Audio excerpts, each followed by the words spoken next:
So here's a super important identity for U substitutions. And this is actually kind of getting into Calc 2 territory here, but I like to show you it now. Cosine to the second power, we learned in pre-calculus, can be written as 1 plus cosine of 2 theta all over 2. And so if we have an integral involving cosine, or there's one for sine too, but I'll let you look that one up, cosine squared of theta, we can use this substitution to make this into an integral that we can do. So the first thing we're going to do is we're going to apply this trig identity to rewrite it. Now here, I'm not actually changing the variable of integration at all. I'm just rewriting cosine squared of theta is the same thing as 1 plus cosine of 2 theta all over 2. So just I can directly substitute that expression in. All right, so now we got to ask ourselves, well, this is supposed to be something that makes it into a problem I can do. And so I say, all right, well, how could I deal with this? Well, let's take a little bit of algebra to make our, no. So there's a few different ways to do this integral, and you'll probably see different versions of it, but here's one way. So I'm going to say that 2 theta inside the cosine, that looks like it might be something I have to deal with. So I'm going to make u into 2 theta, and that gives us du is equal to du d theta is equal to 2, and then that gives us that d theta is equal to du over 2. So now under this substitution, our integral becomes integral, and now I did change my limits of integration, so I'm going to put little dots there. 1 plus cosine of u all over 2 du over 2.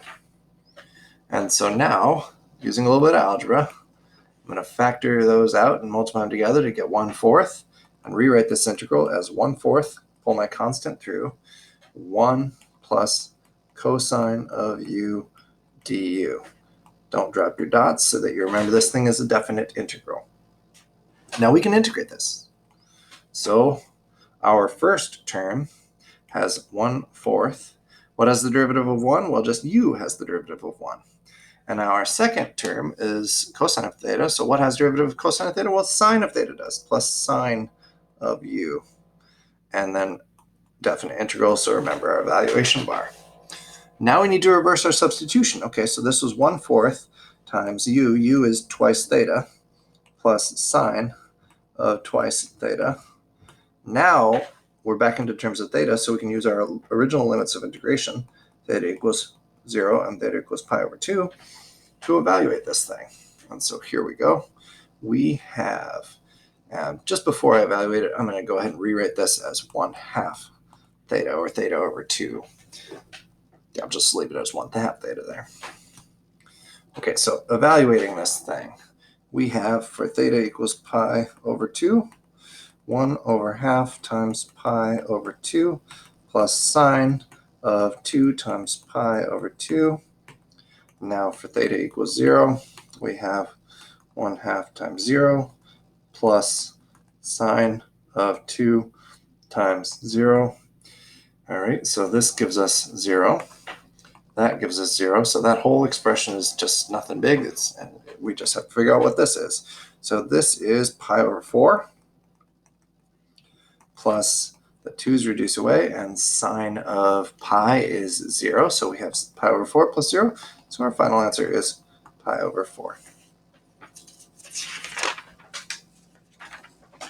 One word of caution is develop a method that's clear to your reader, right? Clear to your reader, whoever your teacher is, or whoever's reading your work, of notation that reminds you what method of definite integration you're using, whether or not you're going to change the limits into terms of your variable substitution, or whether or not you're going to leave your limits in terms of the original one.